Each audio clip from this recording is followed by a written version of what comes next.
Aquilo que nos contaram de que vivemos em uma grande bola gigante que gira em torno ao Sol, uma outra bola gigante, não passa de uma grande bola murcha. Vamos apresentar agora uma perspectiva diferente. A Terra é plana e parada, contornada de um círculo de gelo que detém os oceanos, de onde se levanta o firmamento e abaixo do qual giram Sol e Lua em órbita circular, muito semelhantes entre si. Este modelo, conhecido como Terra plana, é muito longe do que o homem moderno seja capaz de aceitar. Vejamos o porquê. Recentemente, Obama e Hillary Clinton falaram sobre a Terra plana. They must have been founding members of the Flat Earth Society. They would not have believed that the world was round. Eles são basicamente os protagonistas atuais da tripulação que durante séculos garantiram o domínio para poucos no mundo. Falaram sobre o assunto, evitando o argumento com método de sátira, tratando de escárnio e descrédito de todos os que ousam a questionar as versões oficiais. Nós, como sempre, permanecemos na estrada que mais poderia definir o erro. Escreve Bacone em Um Novo Órgão, 1620. A verdade se deixa descobrir dos erros mais rápidos do que da confusão. A questão da Terra plana explodiu em 2015, propagando-se por toda a web, em grande velocidade, envolvendo pesquisadores e pessoas comuns. O porquê nos explica Thomas Kuhn no seu mais célebre trabalho, A Estrutura das Revoluções Científicas. A ciência, segundo o filósofo, não avança por acúmulo de descobertas e inovações, mas a mudança do paradigma acontece através das revoluções. Como aquelas sociais, as revoluções científicas são anunciadas de uma crescente intolerância nos confrontos da ordem existente. Neste caso em particular, o cientista adverte que o velho paradigma deixou de funcionar, mas não renuncia facilmente. Ao contrário, obstrui a investigação. Os cientistas de ambos os lados exibem acusações de heresia, chamado de conspiração, ou ortodoxia, negação. Cada revolução científica não é apenas incompatível, mas muitas vezes incomensurável com o que a precedeu.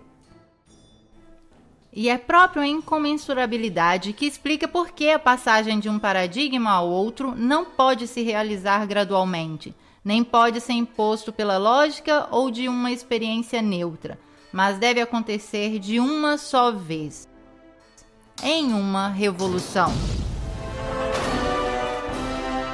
Aquilo que vemos depende, seja, tanto de quem olha quanto da experiência visual anterior que lhe foi ensinado a ver.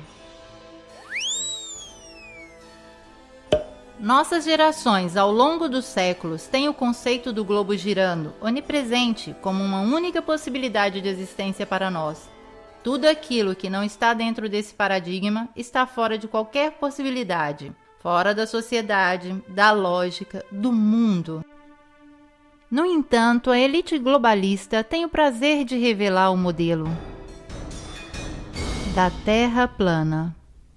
A maçonaria tem de fato a obrigação de revelar a verdade e a fazem através de símbolos e mensagens disseminadas por toda parte. Nos filmes,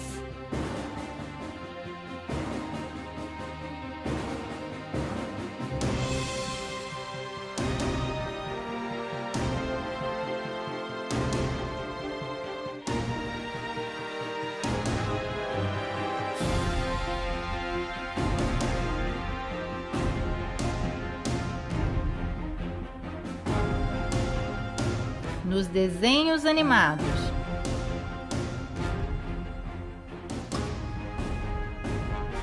na internet,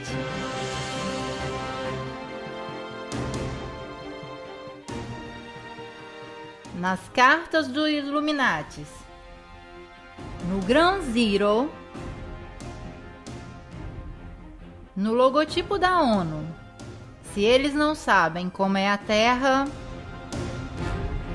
Hoje, o atual modelo que vê o globo terrestre girar em torno a um Sol 1 milhão de vezes maior, dentro de uma galáxia de 1 milhão de estrelas, em um universo de milhares de galáxias, está entrando rapidamente em crise. Não podemos saber ainda se essa crise vai se transformar em uma revolução científica que irá substituir o modelo atual. Mas os pontos de ruptura do sistema parecem ser inequivocalmente emergentes. Antes de denunciá-los, acrescentaremos um prefixo. Todas as informações no campo astronômico hoje provêm exclusivamente do monopólio das agências espaciais. Estas, longe de se contradizerem, têm um denominador comum, como comum é o logotipo do vetor que as representa. Cada imagem, testemunho, experimento, informação, exploração, hipótese científica sobre a Terra e aquilo que a rodeia é nascido ou criado aqui, sob a proteção dos vetores e mantido com o dinheiro dos contribuintes mundiais.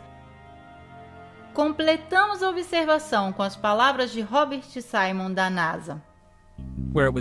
Pegamos os dados e fizemos uma imagem inteira. Depois tiramos as nuvens, colorimos de azul o oceano e onde é mais baixo de verde brilhante. Depois recolocamos as nuvens e onde tem uma ligeira fissura entre as órbitas, as repintamos. É sim Photoshop, mas tem que ser. Depois simulamos a atmosfera e por fim colocamos uma luz brilhante para ter o reflexo do sol sobre o mar. É um mosaico muito realístico. Eu não sou um astronauta, nunca estive no espaço, mas tentei criar a essência da Terra baseado nesta foto. É sim Photoshop, mas tem que ser. Sendo assim, a imagem da Terra que temos à disposição é reconstruída, alterada, composta, uma palavra precisa, falsa. O que é preciso para criar imagens falsas quando se tem a melhor tecnologia em mão? Basta uma tela azul ou um avião que viaja a gravidade zero e o jogo está feito. Aqui está o que vem mostrado a partir da telecâmera que está filmando o ex-presidente Bush em uma visita à NASA. Uma imagem recém-modificada em uma tela cromática. A tela cromática é um instrumento usado para substituir a cor de fundo para qualquer cenário. Com CGI, computação gráfica, se pode ter acesso à Terra do nunca com sua nave que não existe. O truque consiste em deixar bolha de ar flutuar. Aqui está o jogo, aqui está o truque. Eles próprios nos mostram. Ou mesmo se pode fazer um passeio no espaço. Que tal dessa vez pegarmos uma carona com os chineses? E aqui também as bolinhas viajam tranquilamente. Será que eles estão em uma piscina de exercitação? Se pode criar um boneco do nada quando a insolência não tem limite. Ou mostrar a face oculta da lua quando o mau gosto é sem vergonha. Tudo rigorosamente modificado, digitalizado, falso. Por que não mostrar imagens autênticas? Provavelmente porque não existem. Até hoje não é possível ter uma foto autêntica da Terra. Basta ver a relação de grandeza que nos mostram para entender que nem mesmo eles têm uma única matriz. Supostamente esta foto foi tirada por um cientista que estava na Lua, mas basta aumentar a luminosidade para descobrir o truque. Um corte retangular e a imagem está pronta. Qualquer que seja a interpretação que vocês queiram dar ao vetor que está presente no logotipo das agências espaciais, os cientistas que fazem toda essa manipulação se comportam em concordância como charlatões nessa grotesca farsa maçônica, cada um com seu papel. Cristoforetti, entre um shampoo e um rápido banho de gato, se exibe em uma cena de normalização das fumaças químicas. Adam Stelzner, o ator na comédia da aterrissagem a Marte, onde parece existir de tudo: ossos, lenha, ratos, a menos que sejam, como muito provável, imagens tingidas de vermelho. Photoshop, falso. Certamente não publicado por engano, mas voluntariamente usado como um teste de estresse para as nossas mentes que, diante de uma falsificação perpetrada de uma autoridade, serão sempre mais predispostas a aceitá-las. Dissonância cognitiva. E Obama, que quer desenvolver tecnologias para ultrapassar os cinturões radioativos de Van Allen e enviar pela primeira vez um homem na órbita baixa?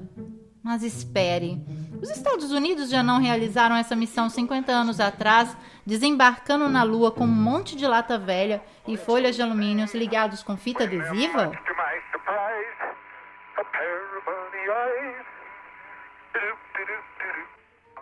É uma versão assim tão descarada e insolente que ou eles são loucos de criar tudo isso ou nós somos burros de aceitarmos. Ambos. O monopólio das informações bem coordenadas com o mundo da escola, da ciência, da política é milagrosamente capaz de insinuar contradições tão grandes na percepção da realidade de qualquer um que ousar a vê-la.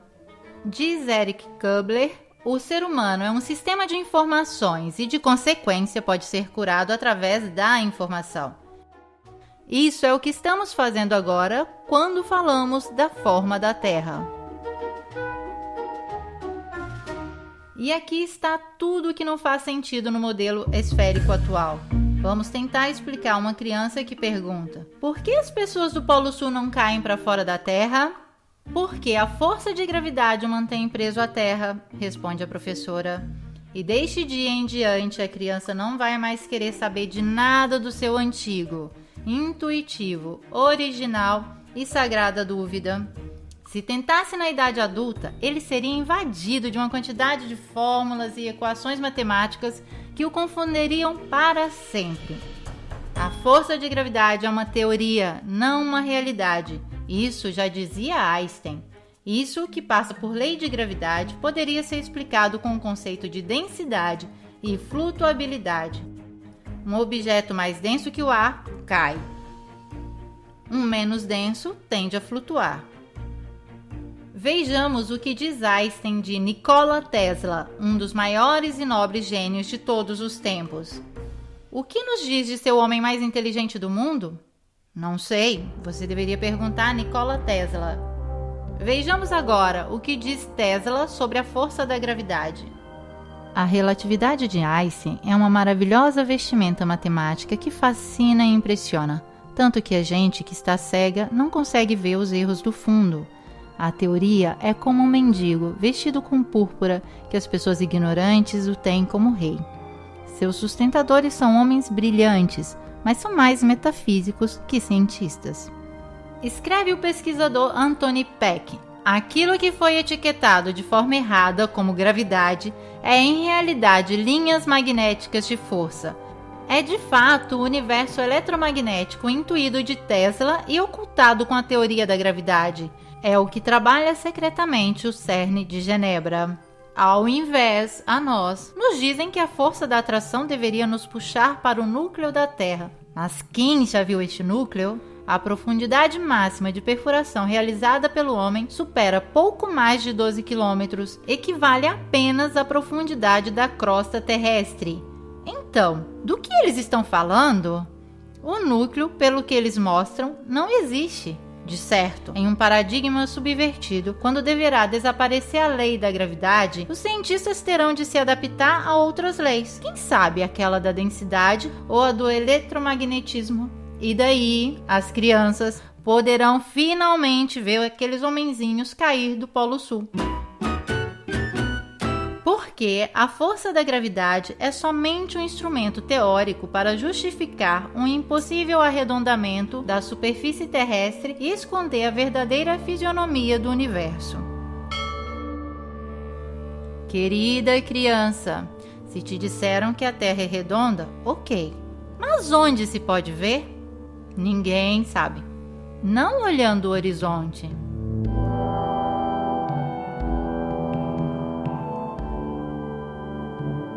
Não da janela do avião.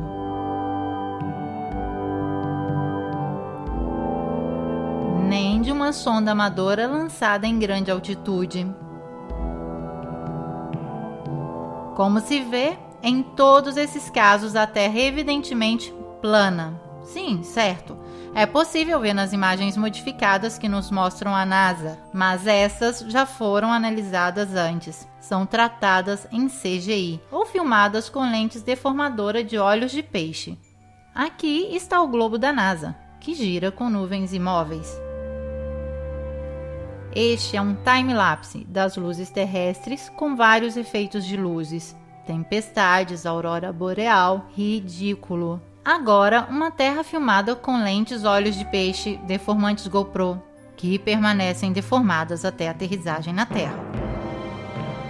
Tudo artefato. Onde podemos ver essa curvatura? Não da estação espacial que não existe. Já vimos que é um set de filmagem. Se pode observar um avião que voa, poderia ser um drone, mas as imagens daí são pura ficção. All of that happened in a little town called York, Maine, across the United States from where we're talking to you right now. And all of that happened in a little town called York, Maine, across the United States from where we're talking to you right now.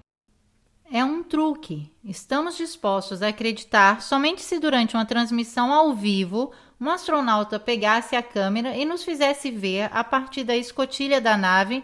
Repito, pegar a câmera que está filmando ao vivo, não com aqueles enquadramentos tratados em pós-produção, senão permanecemos sempre no campo da computação gráfica.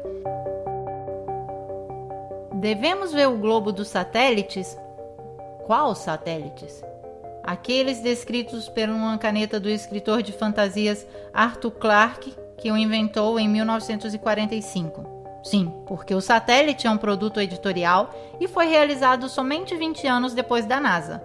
Mas até hoje não temos imagens credíveis da construção de um só satélite, muito menos da estação espacial. Com todos os dados em mão, hoje deveriam existir em órbita cerca de 20 mil satélites, mas ninguém nunca registrou a presença de nenhum, ou mesmo uma possível colisão, ou queda, ou passagem enquanto se observa a Lua. Nunca visto, nem da Terra nem do espaço, excluindo as imagens elaboradas com computação gráfica. Buongiorno, questa è l'ultima foto del nostro cosiddetto satellite sull'Italia.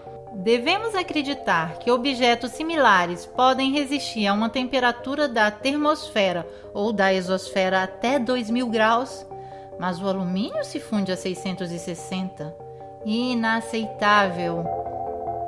É mais provável que os satélites sejam resultados da fantasia de um escritor e a mentira de um poder sem escrúpulos que tem lidado com as ilusões há décadas. Em um modelo de paradigma subvertido, talvez possamos ver cair essa selva invisível de satélites. Também porque hoje todas as telecomunicações são realizadas por milhões de quilômetros de cabos de fibra ótica e de antenas de rádio em todos os lugares do nosso território. Verificar a existência de um satélite nos dias de hoje seria muito fácil. Bastaria que girassem o telescópio Hubble, por exemplo, da parte da Terra e nos mostrasse ao vivo o centro de uma cidade americana. Não irão fazer jamais, não podem, porque teriam de colocá-lo em órbita, mas deveriam primeiro criar uma órbita em torno ao globo. Esta, de fato, está em discussão no modelo da Terra plana. Aqui, a Terra não é uma bola que nos contaram. Vejamos então o que é. Melhor, o que poderia ser, uma vez que estamos falando de modelo. Não queremos certamente abandonar o globo terrestre para abraçar a bola de cristal do vidente, mas nos obrigam a franquear a prudência dos detalhes, a coragem da visão. Também porque se cai a ideia do globo, cai também a lei da gravidade do maçom Newton e a evolução do maçom Darwin, que faz com que o homem se sinta um nada em deriva no espaço infinito. O próprio Darwin, indicado no Protocolo dos Sábios de Sião, como uma chave importante para enfraquecer os não-hebreus, programando seus cérebros à falsidade de que tudo é uma coincidência e que somos grãos de poeira sem importância. Agora voltemos para a Terra. Cada objeto que some no horizonte termina embaixo da curvatura terrestre. Isso é o que a ciência ortodoxa diz da boca do pai a uma criança que vê o mar pela primeira vez. Mas não é verdade. Com um zoom óptico, a figura que tinha sumido no horizonte reaparece à nossa vista. Isso simplesmente porque o desaparecimento não é efeito da curvatura, mas do fato que o nosso olho é limitado ao ponto de fuga de nossa perspectiva, sobre o qual um objeto vem progressivamente cancelado do nosso horizonte visível. Se a curvatura da Terra fosse, como dizem, de 8 polegadas por 1 milhão multiplicado pelo quadrado da distância, poderíamos calcular com essa tabela o tamanho da curvatura para cada distância percorrida. Por exemplo, uma distância de 190 km deveria ter uma curvatura de 2.800 metros. Mas se fosse assim, como podemos ver da cidade de Ventimiglia o Monte Cinto, em Córcega, alto 2.700 metros? O ponto de observação é ao nível do mar e a distância entre essa praça de Ventimiglia e a ponta do Monte Cinto é exatamente 190 quilômetros. Se a Terra fosse curva, nós poderíamos ver somente terras mais altas que 2.800 metros. Ao invés, é possível ver toda a silhueta de Córcegas, de cima em baixo, inexplicável para o modelo esférico. E de experiências como esta, a web está cheia. Como é possível esta vista? Antes de acusar os pesquisadores de fazer distração em massa, se deve resolver este problema. As linhas da nossa perspectiva se interceptam no ponto de fuga, formando um triângulo que compreende toda a vista possível para nós. Nós não vemos assim, mas assim. Ao longo do nosso horizonte visual, cada corpo desaparece como faz o Sol. Como fazem esses edifícios que se tornam pequenos e vão diminuindo de acordo que encontram com o nosso horizonte perspectivo, não certamente porque a Terra é esférica. Se o sumiço dos edifícios fosse por causa da curvatura terrestre, não deveríamos vê-los retos, mas inclinados, assim. Mas assim não é. A curvatura, em realidade, não é observável, não é contemplada no mundo real. Os engenheiros da construção sabem muito bem disso. Tanto é que não a mencionam nunca nos cálculos das grandes obras. Um geômetra e engenheiro com mais de 30 anos de experiência publicou na revista Birmingham Weekly. Todas as nossas locomotivas são projetadas para funcionarem em cima daquilo que podemos considerar plano. Qualquer coisa que se aproxime de 8 polegadas por milhão e que aumente o quadrado da distância, nenhuma locomotiva jamais criada poderia funcionar. Ainda o engenheiro Winkler foi citado a propósito da curvatura na revista Earth Review, no qual afirmou: como engenheiro com longa experiência, me rendo conta que essa absurda tolerância existe somente nos livros escolásticos. Nenhum engenheiro jamais sonharia em calcular nada desse gênero. Já projetei milhares de ferrovias e canais e este fator não é levado nunca em consideração. Um pequeno canal navegável, digamos de 30 milhas, deveria, segundo a curvatura, ter uma tolerância de 600 pés. Por favor, não digam por aí que nós engenheiros somos assim tão estúpidos. Nada de similar vem calculado. Não nos preocupamos de calcular 600 pés de tolerância, tanto quanto pensamos de arredondar um quadrado.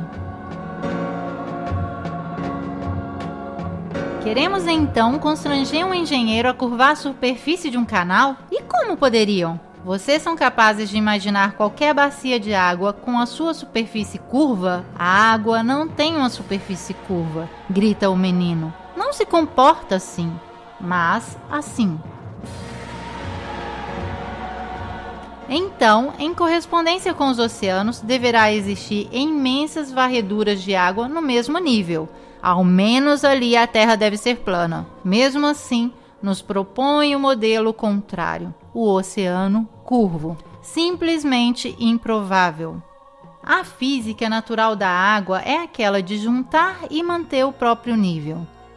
Tanto é que a água, através da bolha, vem usada para nivelar construções.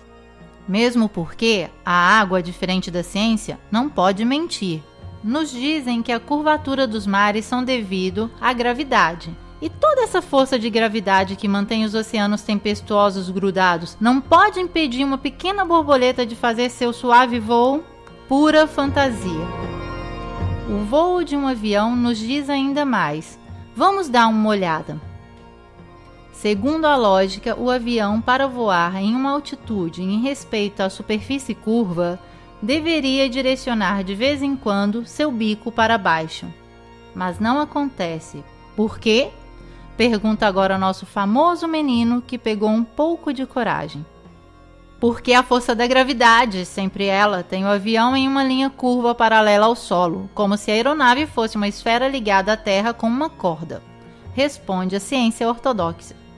Então, se para estar na curvatura para baixo não é necessária nenhuma compensação, para não estar em nenhuma curva e permanecer linearmente, o piloto deveria corrigir a rota do avião para o alto? Pode parecer científico para a ciência, mas é ilógico. E se bastasse um voo linear para se perder no espaço, para que serviria um míssil? Ciência e tecnologia são assim tão incongruentes? Não é assim. Como mostra essa fumaça química que persiste por quilômetros, os aviões voam linearmente e sem nenhum perigo de escorregar para o universo. Agora vamos pegar uma rota aérea, neste caso em particular, ocorrida em 2015. Um voo de Bali a Los Angeles deveria recorrer a uma aterrissagem de emergência no Alasca. Mas em qual modelo seria considerada de emergência essa trajetória a respeito àquela? No modelo esférico, as duas rotas parecem muito similares. No modelo da Terra plana, tudo parece mais coerente. É nesta superfície que voam os aviões. Somente assim podemos entender o porquê dessa rota. Esta, na realidade, é esta. Esta é esta. E esta ainda é esta. E tudo isso por um simples princípio de economia. Não existe empresa aérea que não prefira adotar um critério da rota mais curta e econômica. Esta loucura existe somente em um modelo virtual que nos enfia um goela abaixo com serviços de bordo enquanto comemos nossos amendoins. As rotas aéreas são todas calculadas em um mapa similar, porque se realizam sobre uma terra plana. Tanto é verdade que nunca nenhum voo circunnavegou a Terra de norte ao sul. A única rota impossível em uma terra que não seja uma bola.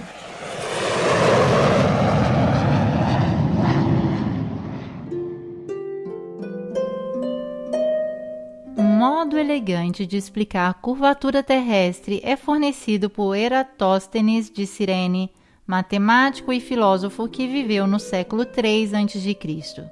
Agora, nosso menino, que já está virando um rapazinho, insolente e sem muita reverência, se pergunta como é possível que até hoje temos que exumar Eratóstenes para provar um fato assim tão grande como a forma do nosso mundo?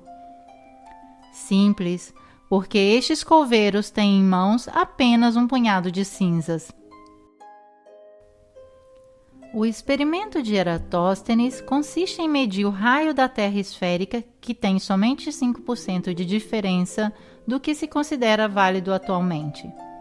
Ele observa simplesmente a diferença de sombras projetadas pelo Sol ao meio-dia do holístico de verão nas cidades de Siene e Alexandria do Egito, distante entre elas 5.000 estádios imaginadas no mesmo meridiano. Enquanto em Siene o Sol não projeta sombra ao meio-dia, em Alexandria a sombra da gnomo faz 7,2 graus com a vertical, isto é, 1/50 de ângulo giro. Da qual temos a dedução: a circunferência da Terra deve ser de 50 vezes a distância entre as duas cidades, isso é 25.000 estádios, ou mais ou menos 39.000 quilômetros, aproximadamente os 40.000 quilômetros de circunferências aceitos hoje. Na encenação do filme do pouso na Lua, as sombras dos corpos projetados pelo Sol em uma superfície lunar são divergentes entre si, mesmo estando a poucos metros de distância no plano, então sem necessidade de presumir qualquer curvatura significativa. Mas, se o Sol estava distante cerca de 150 milhões de quilômetros da Lua, sombras de objetos assim tão próximos entre si deveriam ser paralelas. Essas são justificadas por uma iluminação muito próxima. Sabemos que a NASA simulou o pouso na Lua, mas tudo o que podemos observar é como em uma superfície plana, a inclinação das sombras possa variar pelo motivo da proximidade da fonte luminosa. Isto é o que Eratóstenes resolve pressupondo uma curvatura da Terra ao invés de atribuir ao Sol uma distância muito inferior. O modelo da Terra plana realmente descreve um Sol muito mais perto da Terra, como a visão destes raios nos sugere. E se essa é falsificada, como alguns afirmam, da refração atmosférica, significa que também Eratóstenes fez seus cálculos induzidos de um erro do fenômeno da refração. Mas não é assim. A Wikipédia, em seguida, fala de divergências aparentes dos raios crepusculares, invocando o efeito da perspectiva que concentra todas as linhas para o ponto de fuga do horizonte. Mas esta não influencia a percepção da verticalidade das linhas. A perspectiva não funciona assim, mas assim. Porém, nós vemos os raios solares deste modo. Isto significa que a divergência é devida à natureza de uma fonte em todas as direções das luzes que vem de um Sol muito menor e mais próximo do que aquele que nos contam. Sendo assim configurado, o Sol cria sombras divergentes, como essas medidas por Eratóstenes sobre uma distância de 5.000 estádios, mas de uma Terra plana.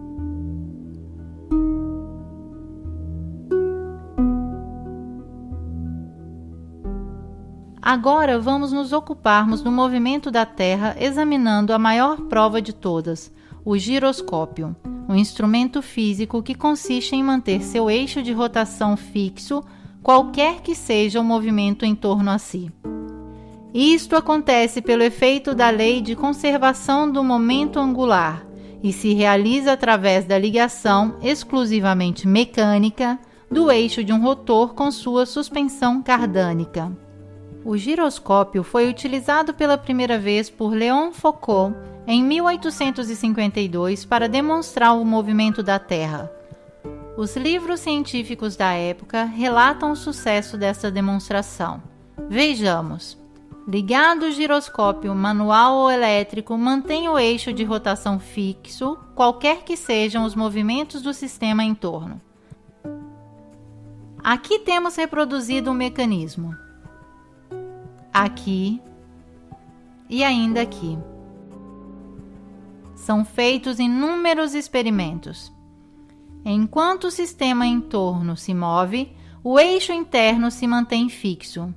Então, o giroscópio pode mostrar o movimento de rotação terrestre. Se a Terra gira 360 graus em 24 horas, o instrumento deverá evidenciar sua linha imóvel sobre uma superfície que se desloca 360 graus, nos dando a prova final, mecânica e inegável de que a Terra está girando. Vejamos.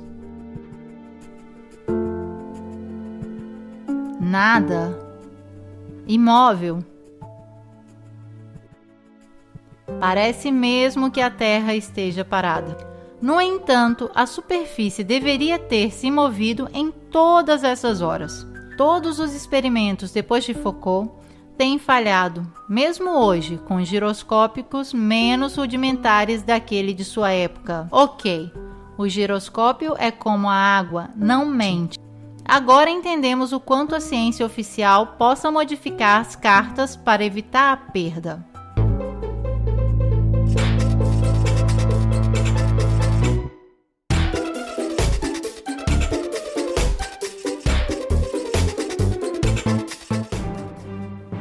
Temos ainda o efeito Coriolis. Os divulgadores científicos não veem a hora de se afirmarem sob fórmulas que demonstrariam como essa força aparente pode fazer girar os redemoinhos dos drenos dos banheiros em sentido horário se você usa o bidê no hemisfério norte e sentido horário se você usa no hemisfério sul. Basta, te peço. Para saber mais sobre os drenos dos bidês, consulte o Wikipédia. Eles inventam forças imaginárias e as aplicam como querem.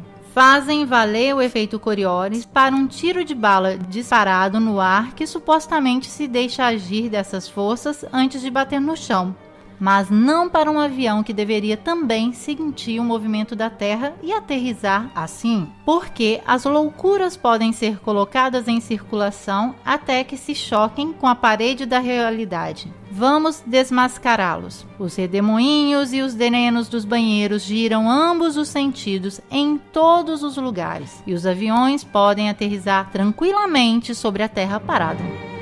Se a Terra girasse com sua atmosfera constantemente para o leste a 1000 milhas por hora, nenhum avião doméstico que viajasse a 500 milhas por hora conseguiria chegar à sua destinação no Oriente antes que seu destino o alcançasse por trás. De fato, se refletirmos, a rotação da Terra é invisível. Infelizmente, nós não acreditamos naquilo que vê em nossos olhos porque nos ensinaram um sistema maquiado, o qual nos faz acreditar naquilo que nunca foi confirmado da observação ou dos experimentos. Lembrem-se, nenhum experimento jamais demonstrou que a Terra se move.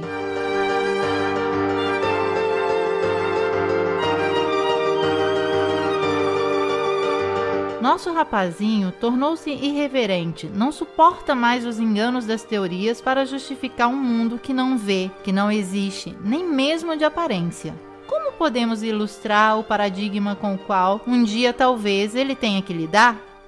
Se chama Terra plana. Um modelo já descrito pela antiga Babilônia, egípcios, maias, incas, navarros, noruegueses, hindu, pelo budismo, ao Corão e à Bíblia. E a Terra, assim como podemos vê-la, acreditando em nossos olhos, plana e parada, com um polo magnético ao norte que aponta sempre para a estrela polar, um equador entre a linha mediana e um imenso círculo de gelo chamado Antártida, da qual se pensa que possam existir outras terras ou onde se inicia a cúpula do firmamento, o nosso universo. Esta é a volta que fazem as luzes siderais de forma concêntrica em torno à estrela polar. Junto com esta cúpula, Sol e Lua, ambos com um diâmetro hipoteticamente cerca de 50 km, descrevem um modo circular em qual se alternam os dias e as estações, mais quentes ao norte com o estreitamento dos movimentos para o polo, ou ao sul, alargando-se o modo para o externo. Se o Sol gira em cima e em torno à Terra cada 24 horas, movendo-se regularmente de trópico a trópico a cada 6 meses, permite que as regiões centrais e setentrionais recebam anualmente muito mais calor e luz solar que as regiões meridionais ao longo da circunferência. Do momento em que o Sol se move mais rapidamente em cima das regiões meridionais, nas mesmas 24 horas que se deve passar sobre a região setentrional menor, sua passagem será em proporção necessariamente mais lenta. Isso explica perfeitamente as diferenças das temperaturas entre Ártico, menos 30 graus de média, e Antártico, menos 60 graus de média, as diferenças de estações e de duração da luz do dia. A explicação das estações assim formuladas parecem muito mais convincentes do que aquela do modelo esférico. Neste, de fato, as diferenças de estações são causadas da inclinação dos eixos terrestres em respeito aos raios de Sol. Teoria que traz o resultado paradoxo que no hemisfério boreal, o nosso, é mais frio quando a Terra está no ponto mais perto do Sol e mais quente quando a Terra se encontra no ponto mais distante. Como pode uma pequena diferença de inclinação influenciar tanto assim, quando uma diferença de 5 milhões de quilômetros de distância influencia tão pouco? O rapazinho, já bastante crescido, recorda que nunca foi capaz de entender perfeitamente esta incompreensão. Até que Obama falou da Terra plana. O modo concebido no modelo plano resolve também as incongruências insustentáveis sobre a Lua. A versão mais aceitada nos conta que a Lua gira em torno da Terra com uma órbita de 28 dias. O modelo esférico apresenta, porém, vários problemas de ordem. Primeiro, nos indica uma Lua muito menor que o Sol, enquanto nossa percepção da realidade mostra dois corpos sólidos e de tamanhos parecidos. Segundo, para justificar o fato que vemos sempre uma fase da Lua, o modelo força um improvável movimento sincronizado com a Terra, graças aos períodos de rotação e revolução lunar idênticos. Mas, se fosse assim, não se pode entender como foram provocadas as crateras na fase visível da Lua, uma vez que está sempre virada para nós. Terceiro, neste modelo concebido seria impossível ver a Lua cheia de dia. Mas é aquilo que vemos na realidade. Quarto, alguns eclipses lunares são incompatíveis com a teoria. Assim explica o eclipse o modelo esférico. A Lua entra no cone da sombra da Terra, que interrompe a iluminação da parte do Sol. Vejamos. O nascer do Sol nos Estados Unidos, a sombra da Lua deve ser para baixo necessariamente.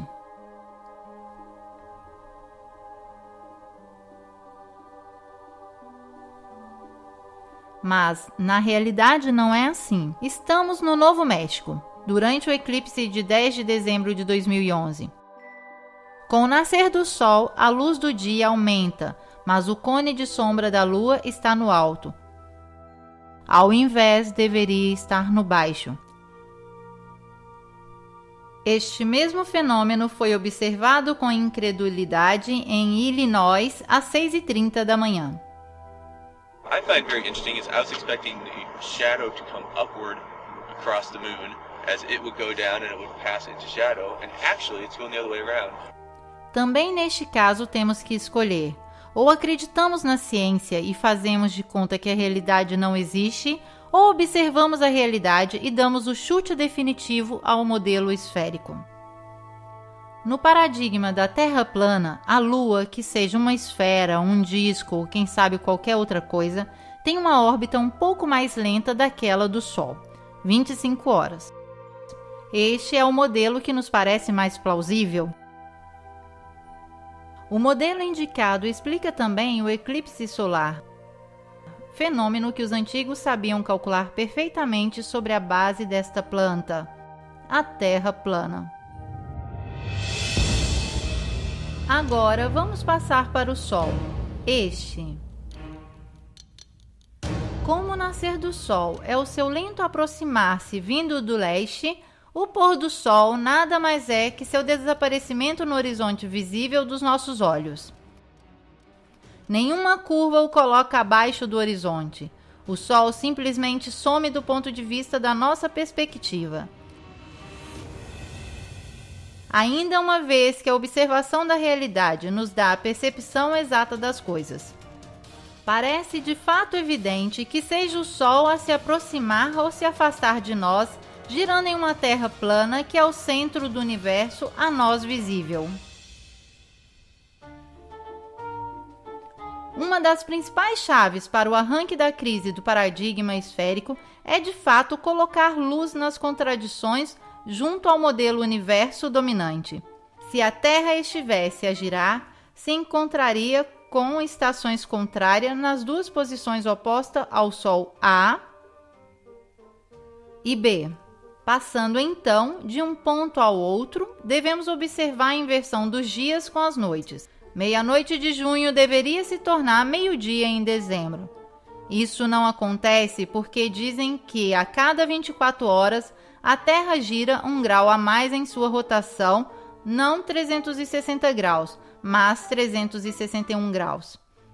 Esta compensação manteria os dias e as noites nas duas posições da Terra indicada. Então, a inclinação do globo permaneceria invariada 23,5 graus em junho, como em dezembro. Considerando que o Polo Norte aponta sempre para a estrela polar, como pode acontecer isso no mesmo momento A e B, que estão distantes entre eles 186 milhões de milhas e com uma inclinação do eixo invariado? De fato, a realidade não é compatível com a teoria, como ao invés em um modelo parado, que descreve uma superfície plana, sobre o qual gira o firmamento de estrelas sempre em torno à estrela polar. O que inventaram os teóricos ortodoxos para justificar a esfera? A estrela polar é distante 2,55 quadrilhões de milhas, assim é que não se pode calcular a paralaxe esferal da Terra entre junho e dezembro. Então, nós podemos ver uma estrela assim imensamente longe a olho nu? Certo, rebatem eles, porque é 46 vezes maior que o Sol. É assim que usam tamanhos e números desdobrando-se a resolver cada teoria falida que inventam. Essa é a lição que nosso menino, agora já velho, pode ainda aprender com as palavras de Nikola Tesla. Os cientistas de hoje substituíram a experiência pela matemática, vão de uma equação a outra e ao fim constroem uma estrutura que não há nenhuma conexão com a realidade. Aqui está o que vemos com o telescópio. Este somente podemos observar. Aqui, por exemplo, Vênus, Ciro, Arturo, Vega, Betelgeuse. Os astros são visíveis assim e provavelmente respondem à lei da densidade, diverso daquele que reina no plano tridimensional da Terra. Vivemos em um sistema no qual somos o centro enquanto estrelas rodam em torno, ou somos a periferia que se move em um sistema solar na infinidade do universo? Segundo o modelo esférico, devemos nos contentar de sermos uma pedra insignificante que vaga com um movimento de 1.040 milhas por hora em torno a si, a 66 mil milhas por hora em torno ao Sol, enquanto o sistema solar se move na Via Láctea a 490 mil milhas por hora e a galáxia inteira se joga no universo em outros milhões de milhas. Tudo isso sem que possamos perceber nada.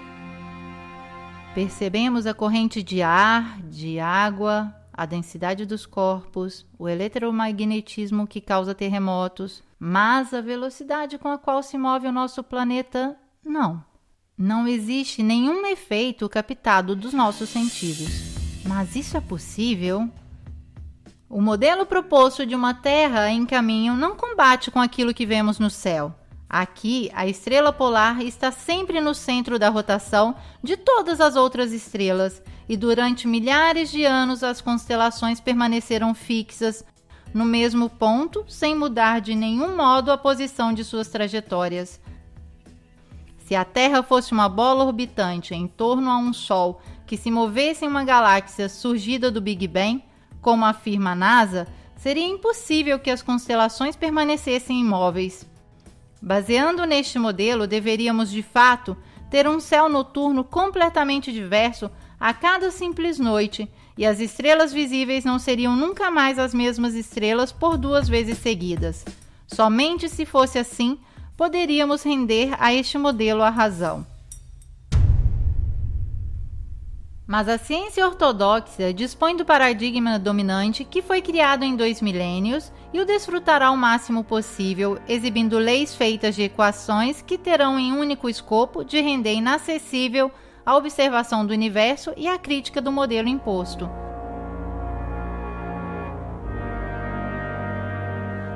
É por isso que depois da exploração do almirante Byrd, que com suas viagens revelou um local desconhecido da cadeia do gelo antártico, surgiu um tratado internacional que fechou este local para qualquer acesso.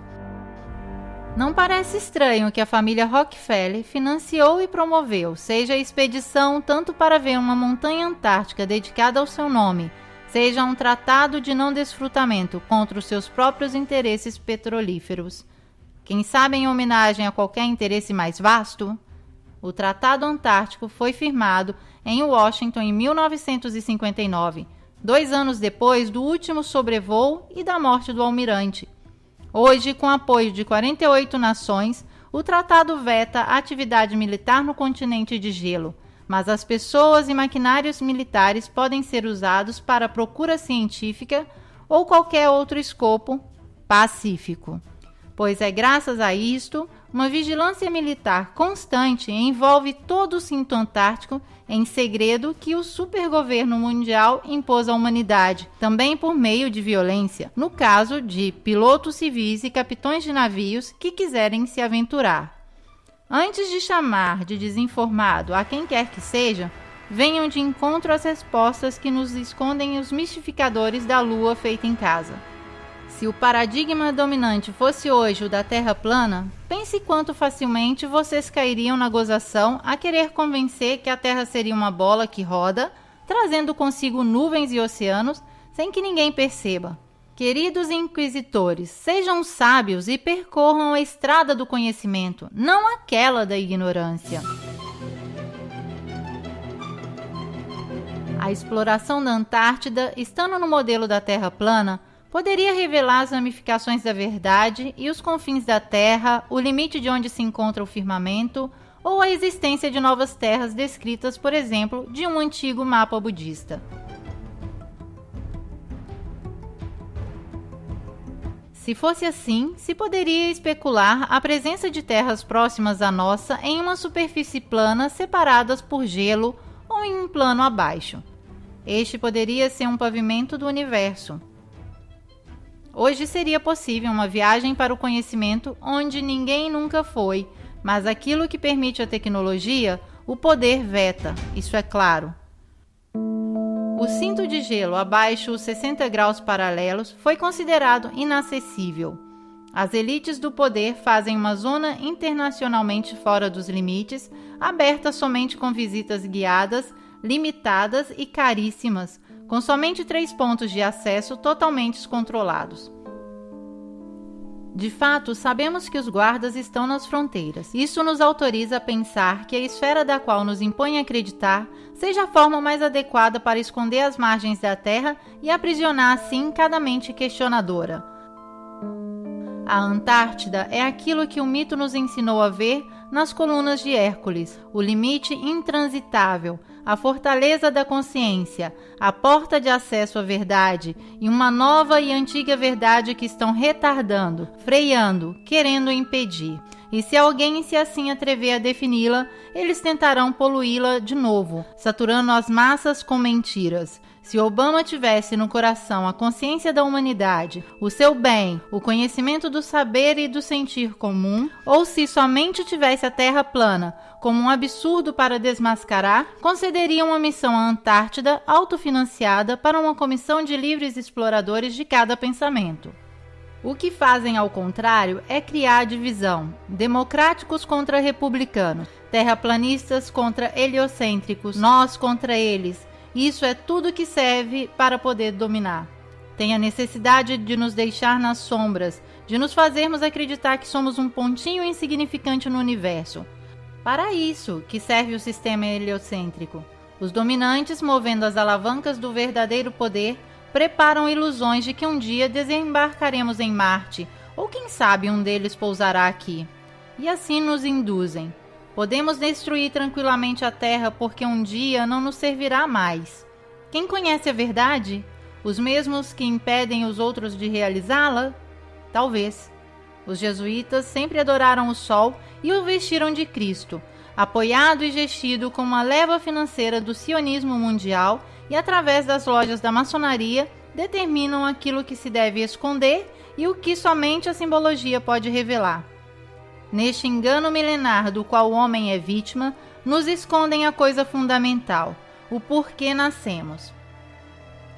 Eis aqui o porquê nos ocupamos da Terra plana. Descodificar o modelo Terra responde a essa dúvida existencial de cada homem. Em uma síntese extrema, se a Terra é plana, quer dizer que nos enganaram deliberadamente. Se apropriaram do senso da nossa vida, camuflando com imagens sagradas ou profanas que nos dão nas saídas da igreja ou dos shoppings. Removendo a Terra do centro do universo imóvel, esses maçons nos levaram fisicamente e metafisicamente de um lugar de suprema importância a um lugar de completa indiferença a tudo. As suas corporações nos vendem ídolos para adorarmos, que tomam posse lentamente do mundo enquanto nós silenciosamente acreditamos em sua ciência, votando em seus políticos, comprando seus produtos, escutando as suas músicas. Vemos os seus filmes, sacrificando nossa alma sobre seus altares de materialismo. Não falarei do Criador ou em quem acreditar. Antes que venha a acreditar em qualquer coisa que seja, é necessário acreditar em si próprio, retirar a procuração em branco, não confiar em quem impõe a sua credibilidade. Eles afastaram o homem do seu centro para poder estar no trono principal, impondo a imutabilidade para a lei do mais forte. Como todos os enganos, é em vão perguntar quem seriam os cúmplices. Astronautas, pilotos de avião, políticos, cientistas. Certo, o paradigma vencedor é indiscutível se deseja manter o próprio trabalho e a própria reputação social. A estrada percorrível é aquela da consciência e procura pessoal, que devagar se transforma em consciência e procura coletiva. Estaremos abaixo da satirização dos grupos que acreditam no sistema, mas quem tem consciência tem também ombros largos para carregar este peso. Entanto, nós temos rumores que o Vargo Celeste seja impenetrável. Se tem que inventar todo este cinema é porque não pode acessá-lo. Tanto é verdade que os Estados Unidos e a União Soviética o tentaram violar com sucessivas operações. Explosões atômicas realizadas na atmosfera logo depois das últimas descobertas no Antártico. But strangely enough, there is left in the world today an area as big as the United States that's never been seen by a human being. And that's beyond the pole on the other side of the South Pole from Middle America. And I think it's quite astonishing. A elite poderia, então, ter descoberto o firmamento e estaria procurando uma forma de ultrapassá-lo. Mas pode o homem querer destruir a própria casa que o abriga? Podemos deixá-los agir assim impunemente? A ciência, escrava dessa intenção, quer se fazer acreditar que está protegendo e não ocultando a Antártica para os escopos do domínio? Vocês podem ser persuadidos assim tão facilmente? Que outra coisa poderia ser essas incursões destrutivas, senão as tentativas de romper a cúpula e ultrapassar os limites impostos para a vida na Terra? Parece estranho falar de cúpula também para mim, mas se até Hillary Clinton o faz, por que nós também não podemos? Por que não devemos nunca dar voz à sabedoria que tinham os antigos ou a essa impressionante e nítida foto tirada na última missão na Antártica? But we are all standing under a glass ceiling right now. O que é essa barreira impossível de superar? Um material super translucente, campos de força, assim chamadas faixas de Van Allen, afirmam eles. Alguma coisa, seguramente, que nem mesmo o foguete arrisca ultrapassar. 3, 2, 1.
A NASA sabe e seus foguetes de fato fazem prudentemente uma trajetória à parábola descendente, como faziam os Shuttle.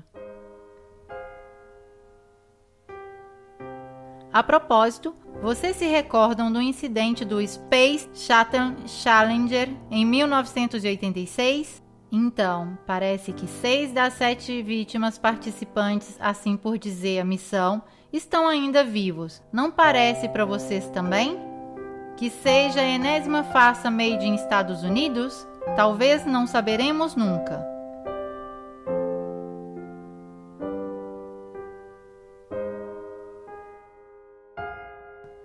Este documentário não acabará com a revelação de uma verdade em mãos, a verdade que hoje escondem, nos é comum também se pensarmos diversamente.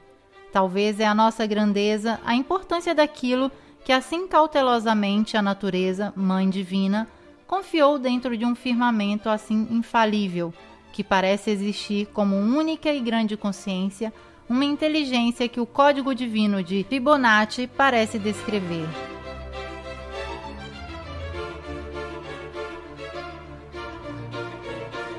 Que seja o modelo mais adapto a retratá-lo, esférico ou plano. Tudo aquilo que existe tem a ver com cada um de nós, tem a ver com o menino que no berço já sabia de tudo e que depois de surpresas e surpresas se esqueceu, adormentado com o cansaço da experiência. Então hoje querem nos fazer acreditar que a Lua foi conquistada, que o núcleo da Terra nos atrai, que luzes tão pequenas são sóis gigantes a distâncias impronunciáveis, mas eles mesmos nos dizem que quem não é formado não pode contradizer, deve aceitar o arsenal atômico que acaba com o futuro da vida, a eliminação da inteira espécie terrestre a um ritmo da segunda grande extinção. Aceitar que o petróleo venha definido como fósseis, assim para vendê-lo por raro, mas indispensável. Que o veneno químico dos aviões passe por vapores, nos matando assim, sem nem ao menos um culpado. Aceitar que a elite domine a realidade e induza em todos nós a percepção da realidade que se faz cômoda.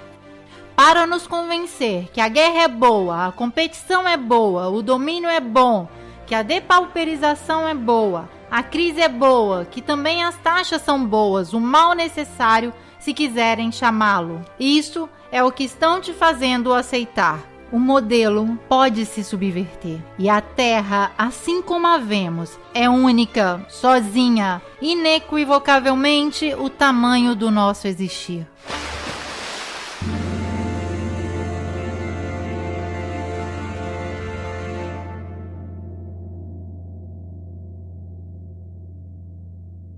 Palavra precisa, falsa. O que é preciso para criar imagens falsas quando se tem a melhor tecnologia em mão? Basta uma tela azul ou um avião que viaja a gravidade zero e o jogo está feito. Aqui está o que vem mostrado a partir da telecâmera que está filmando o ex-presidente Bush em uma visita à NASA. Uma imagem recém-modificada em uma tela cromática.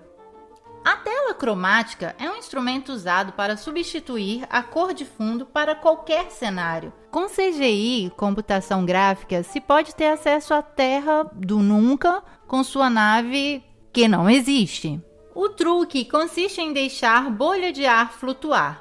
Aqui está o jogo, aqui está o truque. Eles próprios nos mostram. Ou mesmo se pode fazer um passeio no espaço. Que tal dessa vez pegarmos uma carona com os chineses? E aqui também as bolinhas viajam tranquilamente. Será que eles estão em uma piscina de exercitação? Se pode criar um boneco do nada, quando a insolência não tem limite. Ou mostrar a face oculta da lua, quando o mau gosto é sem vergonha. Tudo rigorosamente modificado, digitalizado, falso. Por que não mostrar imagens autênticas? Provavelmente porque não existem. Até hoje não é possível ter uma foto autêntica da Terra. Basta ver a relação de grandeza que nos mostram para entender que nem mesmo eles têm uma única matriz. Supostamente esta foto foi tirada por um cientista que estava na Lua, mas basta aumentar a luminosidade para descobrir o truque. Um corte retangular e a imagem está pronta. Qualquer que seja a interpretação que vocês queiram dar ao vetor que está presente no logotipo das agências espaciais, os cientistas que fazem toda essa manipulação se comportam em concordância como charlatões nessa grotesca farsa maçônica, cada um com seu papel. Cristoforetti, entre um shampoo e um rápido banho de gato, se exibe em uma cena de normalização das fumaças químicas. Adam Stersner, o ator na comédia da aterrissagem a Marte, onde parece existir de tudo, ossos, lenha, adverte que o velho paradigma deixou de funcionar, mas não renuncia facilmente. Ao contrário, obstrui a investigação. Os cientistas de ambos os lados exibem acusações de heresia, chamado de conspiração, ou ortodoxia, negação.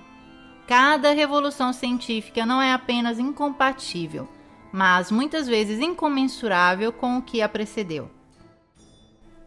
E é próprio a incomensurabilidade que explica por que a passagem de um paradigma ao outro não pode se realizar gradualmente, nem pode ser imposto pela lógica ou de uma experiência neutra, mas deve acontecer de uma só vez, em uma revolução. Aquilo que vemos depende, seja, tanto de quem olha quanto da experiência visual anterior que lhe foi ensinado a ver. Nossas gerações, ao longo dos séculos, têm o conceito do globo girando, onipresente, como uma única possibilidade de existência para nós. Tudo aquilo que não está dentro desse paradigma está fora de qualquer possibilidade, fora da sociedade, da lógica, do mundo. No entanto, a elite globalista tem o prazer de revelar o modelo da Terra plana. A maçonaria tem de fato a obrigação de revelar a verdade e a fazem através de símbolos e mensagens disseminadas por toda parte. Nos filmes,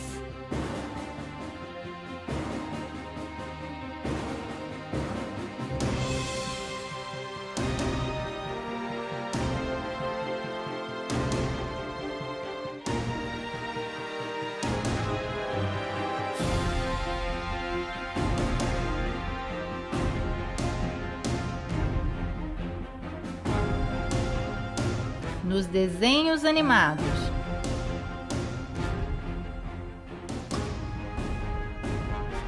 na internet,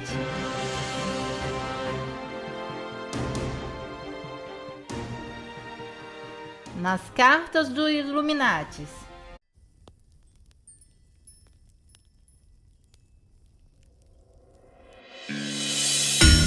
aquilo que nos contaram de que vivemos em uma grande bola gigante que gira em torno ao Sol, uma outra bola gigante, não passa de uma grande bola murcha. Vamos apresentar agora uma perspectiva diferente. A Terra é plana e parada, contornada de um círculo de gelo que detém os oceanos, de onde se levanta o firmamento e abaixo do qual giram Sol e Lua em órbita circular, muito semelhantes entre si. Este modelo, conhecido como Terra plana, é muito longe do que o homem moderno seja capaz de aceitar. Vejamos o porquê. Recentemente, Obama e Hillary Clinton falaram sobre a Terra plana. They must have been founding members of the Flat Earth Society. They would not have believed that the world was round. Eles são basicamente os protagonistas atuais da tripulação que durante séculos garantiram o domínio para poucos no mundo. Falaram sobre o assunto, evitando o argumento com método de sátira, tratando de escárnio e descrédito de todos os que ousam a questionar as versões oficiais. Nós, como sempre, permanecemos na estrada que mais poderia definir o erro. Escreve Bacone em Um Novo Órgão, 1620. A verdade se deixa descobrir dos erros mais rápidos do que da confusão. A questão da Terra plana explodiu em 2015, propagando-se por toda a web, em grande velocidade, envolvendo pesquisadores e pessoas comuns. O porquê nos explica Thomas Kuhn no seu mais célebre trabalho, A Estrutura das Revoluções Científicas. A ciência, segundo o filósofo, não avança por acúmulo de descobertas e inovações, mas a mudança do paradigma acontece através das revoluções. Como aquelas sociais, as revoluções científicas são anunciadas de uma crescente intolerância nos confrontos da ordem existente. Neste caso em particular, o cientista de... No Ground Zero, no logotipo da ONU, se eles não sabem como é a Terra... Hoje, o atual modelo que vê o globo terrestre girar em torno a um Sol 1 milhão de vezes maior, dentro de uma galáxia de 1 milhão de estrelas, em um universo de milhares de galáxias, está entrando rapidamente em crise. Não podemos saber ainda se essa crise vai se transformar em uma revolução científica que irá substituir o modelo atual. Mas os pontos de ruptura do sistema parecem ser inequivocalmente emergentes. Antes de denunciá-los, acrescentaremos um prefixo. Todas as informações no campo astronômico hoje provêm exclusivamente do monopólio das agências espaciais. Estas, longe de se contradizerem, têm um denominador comum, como comum é o logotipo do vetor que as representa. Cada imagem, testemunho, experimento, informação, exploração e hipótese científica sobre a Terra e aquilo que a rodeia é nascido ou criado aqui, sob a proteção dos vetores e mantido com o dinheiro dos contribuintes mundiais. Completamos a observação com as palavras de Robert Simon da NASA. Pegamos os dados e fizemos uma imagem inteira. Depois tiramos as nuvens, colorimos de azul o oceano e onde é mais baixo de verde brilhante. Depois recolocamos as nuvens e onde tem uma ligeira fissura entre as órbitas, as repintamos. É sim Photoshop, mas tem que ser. Depois simulamos a atmosfera e por fim colocamos uma luz brilhante para ter o reflexo do sol sobre o mar. É um mosaico muito realístico. Eu não sou um astronauta, nunca estive no espaço, mas tentei criar a essência da Terra baseado nesta foto. É sim Photoshop, mas tem que ser. Sendo assim, a imagem da Terra que temos à disposição é reconstruída, alterada, composta, uma palavra, ratos, a menos que sejam, como muito provável, imagens tingidas de vermelho. Photoshop falso. Certamente não publicado por engano, mas voluntariamente usado como um teste de estresse para as nossas mentes que, diante de uma falsificação perpetrada de uma autoridade, serão sempre mais predispostas a aceitá-las. Dissonância cognitiva. E Obama, que quer desenvolver tecnologias para ultrapassar os cinturões radioativos de Van Allen e enviar pela primeira vez um homem na órbita baixa? Mas espere, os Estados Unidos já não realizaram essa missão 50 anos atrás, desembarcando na Lua com um monte de lata velha e folhas de alumínio ligados com fita adesiva?